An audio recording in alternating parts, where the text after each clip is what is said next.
So we are doing good here, though. They did this in about 3 hours, so I'd say that's pretty good progress, especially in the rain.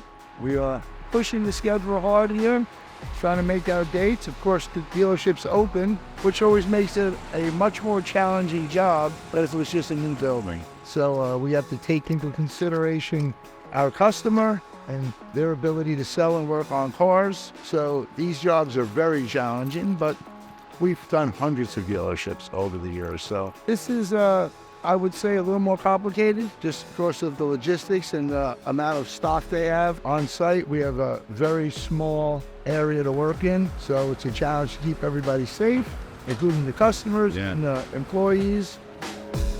So this was a structure that we tore down. It was an open structure. So as you can see here, the footing was short. So when we excavated, we had to underpin the footing in sections to keep the building sound. So that's where that is at.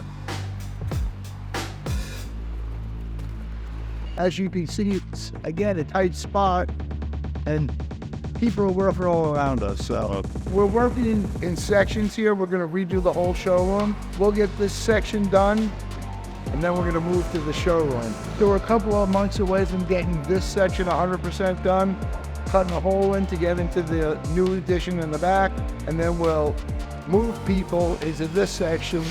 We're gonna use the future shop as a showroom, move everybody out of the showroom and then renovate the whole showroom. Very challenging, a lot of people.